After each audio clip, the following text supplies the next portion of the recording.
According to current data from InsideHigherEd.com, if you were to ask a decent number of randomly chosen professors on this campus whether they believe that in-person learning is superior to online learning, over half of them would say yes. If you asked me the same question, I would answer, I'm not so sure anymore. I used to be convinced that nothing could replace the traditional college classroom experience. Now I am convinced that the shift to online learning was necessary. In fact, I propose that online learning actually equalizes students and discourages bad teaching.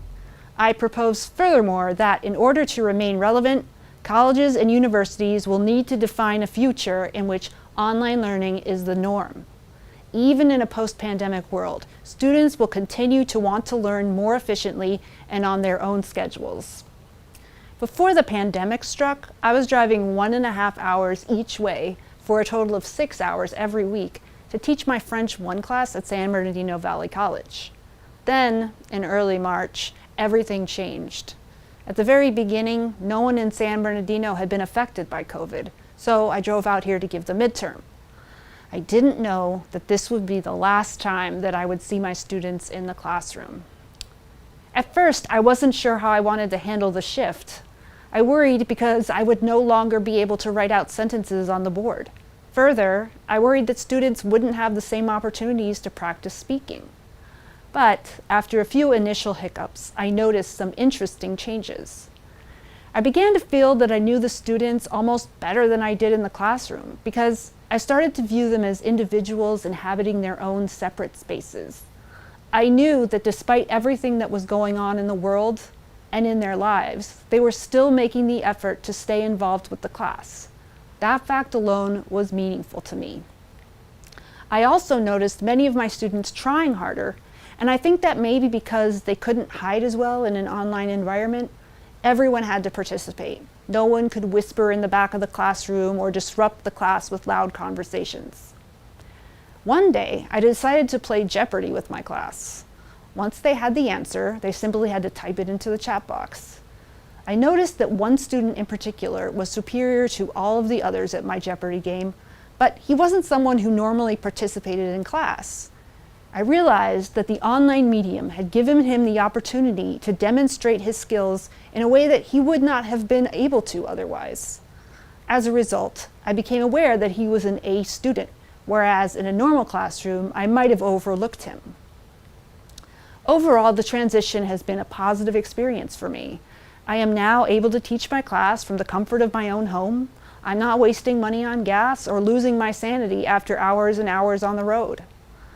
So, why do many professors and administrators still balk at the idea of a future in which learning does not have to take place on college campuses? We have this overly romantic notion of what the traditional college experience should look like.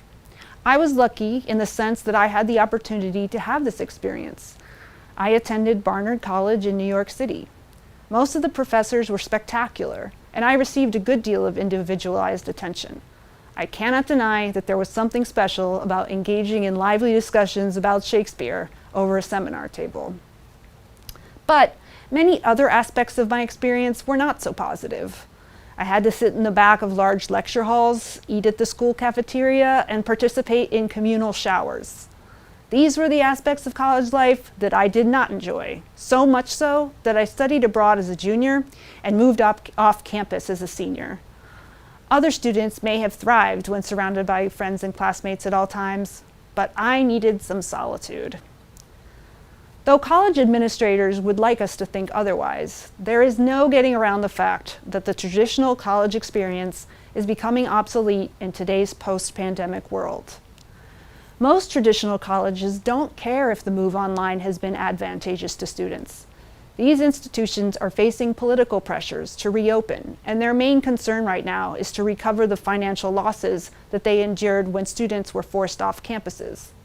Quite simply, they will do whatever they can to bring students back at whatever cost. They don't bother to ask the students what they want, or to stop and consider whether higher education's entire business model is now antiquated. I am not arguing that socializing is an important aspect of the college experience. Of course it is. But we should allow students to choose how they want to attend class. Why? Because then those lively seminar discussions will finally be open to students who might not be lucky enough to have wealthy parents. As more and more teaching shifts online, professors will be forced to revamp their style to meet the needs of students, and those who refuse will be left behind. These are all steps in the right direction, because if we aren't teaching for the benefit of students, what exactly are we doing?